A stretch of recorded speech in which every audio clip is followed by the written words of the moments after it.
eu me chamo Michelle, sou estudante do curso de Fonoaudiologia e hoje vou apresentar o meu trabalho intitulado Perfil de idosos atendidos em Centro de Referência em Assistência e Saúde do Idoso na tarefa de fluência verbal semântica, um estudo inicial. Esse trabalho foi orientado pela professora doutora Juliana Onofre de Lira. O teste de fluência verbal é bastante utilizado para avaliar diversas funções cognitivas, em destaque a memória semântica, linguagem e funções executivas. Há diversas maneiras de aplicar o teste de fluência verbal, mas em geral o indivíduo é solicitado a emitir o maior número de palavras possíveis, restritas a um determinado critério, dentro de um tempo que comumente é 1 minuto. Um dos critérios mais utilizados é a fluência verbal semântica, demandando a produção de uma categoria, como frutas ou animais.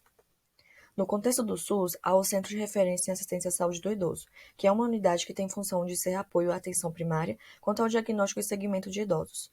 Não há estudos que levantem o perfil dos idosos atendidos em CRASI, sobre o desempenho na tarefa de fluência verbal e sua relação com o diagnóstico de demência e a gravidade que o paciente chega na entrada desse serviço.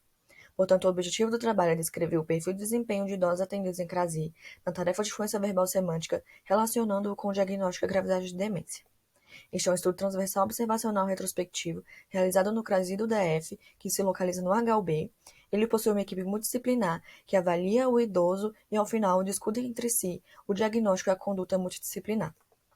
A amostra foi composta por idosos de ambos os sexos, com idade igual ou superior a 60 anos, com qualquer escolaridade, atendidos entre setembro de 2017 a dezembro de 2019.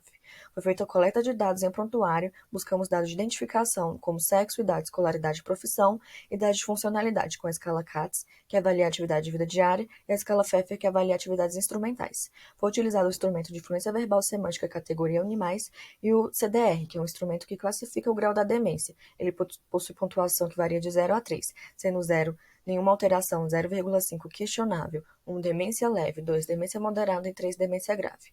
Quanto à análise estatística, inicialmente foram obtidas medidas descritivas das variáveis, o teste Q-quadrado foi utilizado para a comparação de dados categóricos e a probabilidade menor que 0,05 foi considerada para indicar significância estatística. Tivemos como resultado que de setembro de 2017 a dezembro de 2019 foram agendados 159 pacientes, sendo excluídos os indivíduos idosos que não compareceram à primeira consulta. Na amostra final, cada variável estudada houve discrepância no número total de participantes por 2 motivos. O primeiro, dificuldade do paciente responder o teste. Segundo, impossibilidade de acesso ao dado devido à pandemia do coronavírus, que impossibilitou o acesso ao prontuário físico.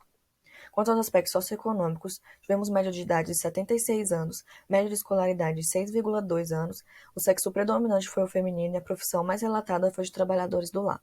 Quanto à funcionalidade, na escala CATS, 55,5% dos idosos se mostraram independentes, porém na escala Pfeffer, 63% tiveram desempenho alterado. 55,7% da amostra foi classificado com algum grau de demência. Houve relação estatisticamente significante entre o desempenho da fluência verbal semântica e a gravidade da demência. Observamos também que, quanto pior o desempenho no teste de fluência verbal semântico, maior a gravidade da demência. Esse resultado está de acordo com o estudo de Radanovic, que encontrou que pacientes com CDR 0,5 alcançaram melhor desempenho no teste de fluência verbal semântica categoria animais do que os pacientes com demência. Foi observado também no estudo de Teldeste que a evocação semântica tem declínio acentuado ao decorrer da doença de Alzheimer. Quanto aos aspectos socioeconômicos, o que foi encontrado nesse estudo foi comparado com uma pesquisa realizada no Distrito Federal, que mostrou que 59,7% dos idosos DF têm entre 60 e 69 anos, o que demonstra que os idosos chegam ao CRASI com idade avançada, já que a média de idade encontrada foi de 76 anos. 41% dos idosos DF possuem ensino fundamental incompleto ou são analfabetos, o que demonstra que os idosos do CRASI têm baixa escolaridade. As variáveis ocupação e sexo estariam interligadas, uma vez que a ocupação mais relatada foi de trabalhadores do lar, e essa ocupação está historicamente ligada ao sexo feminino, que foi a maioria da amostra. Quanto à funcionalidade, os idosos se mostraram independentes para a atividade de vida diária, como tomar banho, se vestir, porém necessitam de auxílios nas tarefas mais complexas, como realizar transações bancárias. Concluímos então que houve significância estatística entre o desempenho do teste de fluência verbal semântica e a gravidade da demência. Os dados sociodemográficos estão compatíveis com a pesquisa realizada no DF, exceto para a variável idade, que a capacidade funcional dos idosos, eles têm capacidade para realizar atividade de vida diária, porém necessitam de auxílio para as atividades instrumentais. Agradecimento ao CNPq pelo apoio financeiro para o desenvolvimento desse projeto. Obrigada.